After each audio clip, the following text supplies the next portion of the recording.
যে দিন জীবন থেকে চলে যায় সেদিন আর ফিরে পাওয়া যায় না। ছোটবেলার দিনগুলোর কথা অনেক বেশি মনে পড়ে যায় যখন বাবার বাড়ি আসি।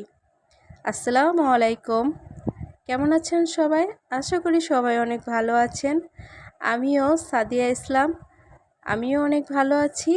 আজ নতুন একটি ভিডিও নিয়ে আপনাদের সামনে হাজির হলাম। সকালবেলা ঘুম থেকে উঠেই দেখি মা দুই চুলায় দুধ জাল করছে। আর এদিকে মা বলল আজকে সবজি খিচুড়ি রান্না করব।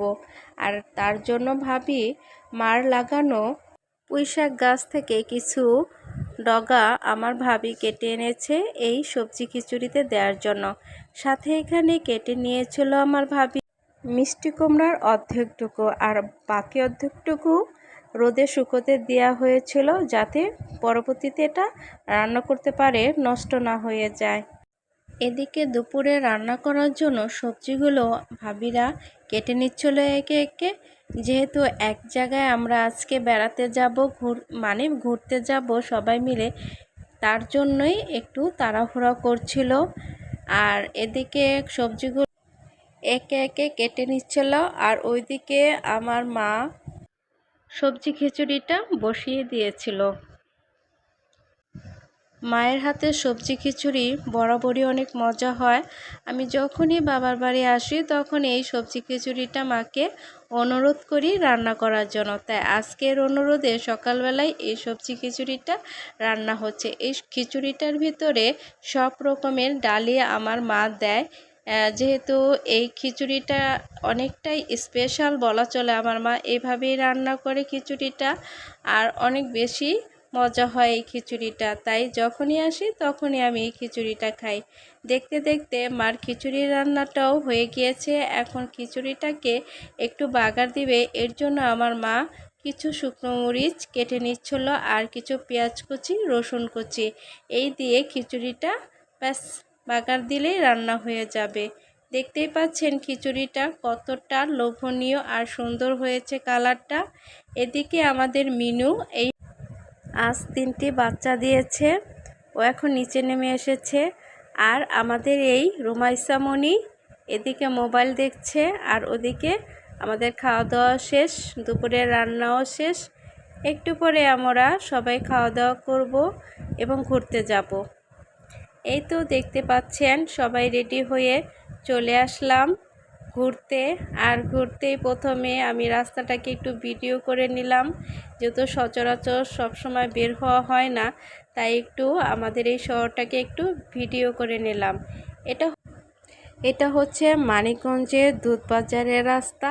আর এই রাস্তা ধরে আজকে আমরা যেখানে যাব সেটা হচ্ছে আমারই শ্বশুরবাড়ির এলাকা, মানে বেউথা। সেখানে স্টেডিয়াম মাঠের পরে একটা নতুন ঘোরার একটা জায়গা হয়েছে, সেখানে আজকে আমরা যাব। জায়গাটা হচ্ছে বঙ্গবন্ধু চত্বর। আর এই চত্বরটা দেখতে অনেক সুন্দর শুনেছি। তবে ঈদের দিন রাতে আমি একবার আমার মেয়েকে নিয়ে গিয়েছিলাম, ওইভাবে ভিডিও আসলে করা হয়নি, তাই ভাবলাম আজকে একটু যে ভিডিও করে আপনাদের সামনে এটা উপস্থাপন করি। টাউনে যেতে আসতে এই জায়গাটা সবসময় চোখে পড়ে, কিন্তু কখনো নেমে যে ভিডিওটা করব সেটা আর হয়ে ওঠেনি। তাই ভাবলাম ভাবিদের সাথে যেহেতু যাচ্ছি, সেহেতু আজকে না হয় ভিডিওটা করেই ফেলি। শুরুতেই দেখতে পাচ্ছেন অনেক সুন্দর একটি পুকুর, আর এই পুকুরটা দেখতে যতটা সুন্দর দেখানো যাচ্ছে, বাস্তবে এর চেয়ে দ্বিগুণ সুন্দর।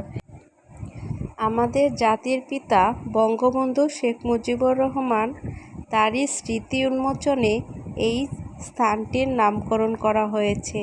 আমরা সবাই জানি যে বঙ্গবন্ধু শেখ মুজিবুর রহমানের কারণেই আমরা আজকে এই বাংলার মাটিতে নিঃশ্বাস নিতে পারছি।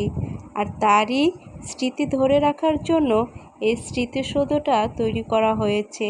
আসলেই যারা এই স্মৃতিসৌধটা তৈরি করেছে তাদেরকে অনেক ধন্যবাদ এত সুন্দর একটি জায়গা উপহার দেওয়ার জন্য। মানিকগঞ্জে আসলে এরকম একটি সুন্দর জায়গার দরকার ছিল। আর ঘোরার জায়গা হিসেবে মানিকগঞ্জে তেমন একটা জায়গা নাই, যে ঈদ অকেশন আসলেই মানুষ সবসময় আমাদের যে মানিকগঞ্জের যে বেউথা ব্রিজটা আছে সেখানে তো ঢোকাই যায় না, এত পরিমাণ ভিড় থাকে। তাই এমন একটি জায়গা অবশ্যই মানিকগঞ্জের দরকার আমি মনে করি। আর এখানে দেখতেই পাচ্ছেন অনেক খোলামেলা নিরিবিলি, কোনো রকমের কোনো শোরগোল নেই। এই পুকুরটা আমার কাছে অনেক বেশি ভালো লেগেছে, কারণ এই পুকুরের চারপাশ দিয়ে রাস্তা চলে গিয়েছে আর রাস্তার দুই সারি দিয়ে হরেক রকমের ফুল গাছ, যেগুলো অনেকটাই শোভাবর্ধন করছে এই স্মৃতিসৌধটাকে। আসলেই জায়গাটা এতটা সুন্দর যা ভাষায় প্রকাশ করা যায় না। এখানে নানা রকমের ফুলের গাছ ছিল, যা আমি একটু ভিডিও করে নিয়েছি।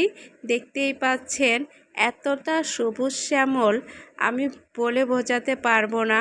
এখানে অনেক অনেক ফুলের গাছ ছিল।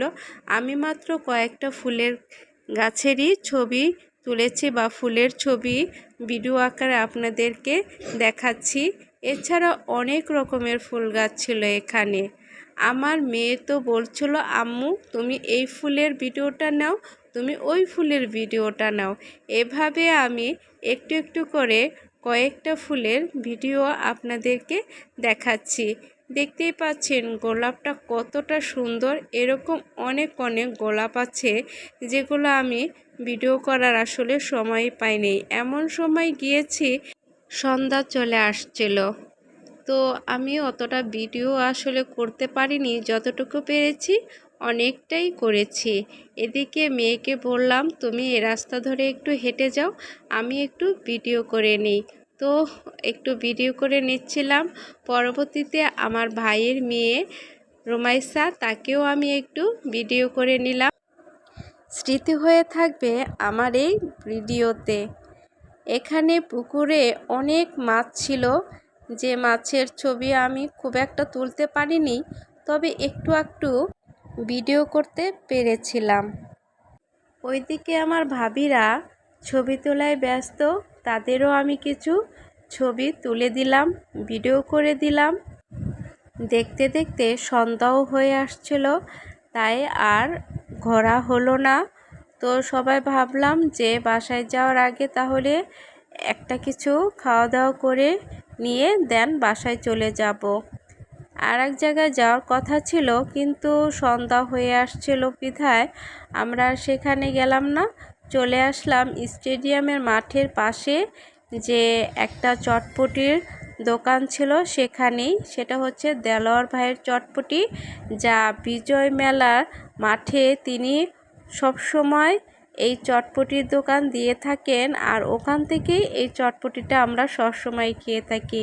এই চটপটির দোকানটা যে এতটা স্পেশাল আমাদের জন্য তা ভাষায় বোঝাতে পারবো না, কারণ যখন থেকেই বিয়ে হয়েছে তখন থেকেই এই দেলোয়ার ভাইয়ের চটপটি সবসময় আমি এই 14-15 বছর যাবৎ খেয়ে আসছি।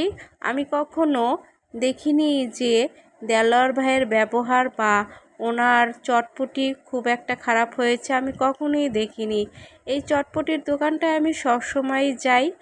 আর এটা যে নতুন দিয়েছে উনি আর কি, নতুন করেছে, এর আগে এখানে আর আসা হয়নি, তাই ভাবলাম আজকে এখানেই চলে আসি।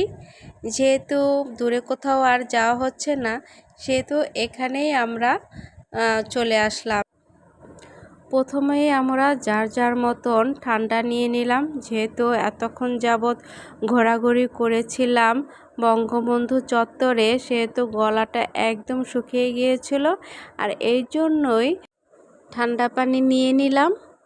এরপরে অর্ডার দিতে চলে আসলাম এখানে, আর অর্ডার দিতে এসে আমি একটু ভিডিও করে নিলাম। এখানে ছালাদ কুচি রেখে দিয়েছে, আর ওইখানে রেখে দিয়েছে হলো চটপটির যে আসল মেন ডালের যে রান্নাটা, সেটা করে রেখেছে। একটু বাইরেও ভিডিও করে নিলাম আমি। আর অর্ডারটা দিয়ে চলে আসলাম। আমরা ফুচকাটাই নিয়েছিলাম, যেহেতু আর কোনো কিছু অ্যাভেলেবল এখানে ছিল না। আমার মেয়ে অবশ্য খেতে চেয়েছিল দই ফুচকাটা, কিন্তু এখানে দই ফুচকাটা শেষ হয়ে গিয়েছে। তাই আমার ভাইয়ের ছেলে আর আমার মেয়ের জন্য দুটো চকলেট ফুচকা নিলাম এবং আর বাদবাকি সবাই নর্মাল ফুচকাই খেয়ে নিলাম। এই তো চকলেট ফুচকা দেখতেই পাচ্ছেন। ওইদিকে আমার ভাবি একটু হাই হ্যালো দিয়ে দিল। আর খাওয়া দাওয়া শেষে আমরা বাড়ির দিকে রওনা হয়ে গেলাম, যেহেতু অনেক রাত হয়ে গিয়েছে, সেহেতু আর এখানে দেরি করলাম না। আজকের ভয়েসটা খুব একটা সুন্দর করে দিতে পারলাম না, যেহেতু আমার অনেক ঠান্ডা লেগেছে। তো সবাই ভালো থাকবেন আর আমার ভিডিওটিতে লাইক শেয়ার কমেন্ট করবেন। আল্লাহ হাফেজ।